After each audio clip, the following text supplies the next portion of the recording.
US politicians want game developers to be a little less shady when it comes to the youngest players. A new Nintendo showcase is incoming and a new mini console has been announced. This is your Daily Fix.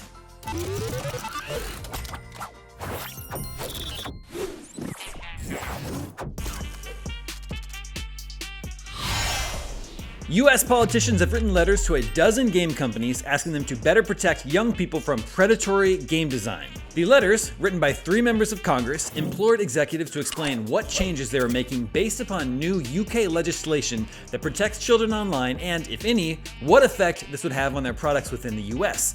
The Verge first reported the story. The UK law, known as the Age-Appropriate Design Code, is set to come into effect in the United Kingdom on September 2nd.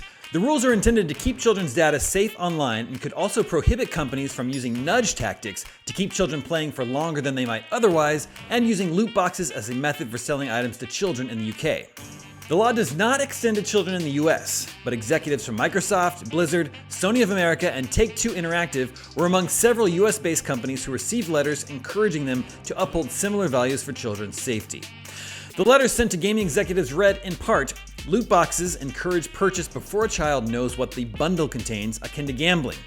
Children are uniquely vulnerable to manipulation and peer pressure associated with in-game purchases and loot boxes. So, if these developers are making changes to their games in the UK that will supposedly be beneficial to children, but they're not making the same changes here in the US, I think they do have some explaining to do. Nintendo has announced a new Indie World digital showcase for Wednesday, August 11th. The showcase will be around 20 minutes long and begins at 9 a.m. Pacific, 12 p.m. Eastern, and that's 5 p.m. in the UK. No details have been given about what games will be on display, but Indie World presentations usually come with at least one brand new announcement. Nintendo's last Indie World presentation was in April and included Oxenfree 2, as well as looks at the likes of Last Stop, OlliOlli World, Teenage Mutant Ninja Turtles Shredder's Revenge, and more. Oh yeah, remember there's a new TMNT game inspired by the arcade original on the way? It looks awesome. Maybe we'll get a release date. It is a Switch console exclusive for now. An Axiom Verge 2 release date is another possibility. But remember, since this is an indie showcase, we shouldn't expect anything on Breath of the Wild 2, Metroid Dread, or WarioWare. Get it together. And finally today, the Amiga 500 computer is set to return as a mini console. It will feature a number of classics including Worms, Another World, the Chaos Engine, and more. Manufacturer Retro Games has announced the creation of the A500 Mini, a licensed reimagining of the 16-bit Amiga 500 home computer. The original Commodore computer featured a 16 or 32-bit CPU and 512 kilobytes of RAM and was first on sale in 1987. Scheduled for release in early 2022, the A500 Mini will emulate both the original A500 and the more advanced graphics architecture of the Amiga 1200. Players will be able to select from 25 games that can be accessed through a virtual carousel loaded into the console.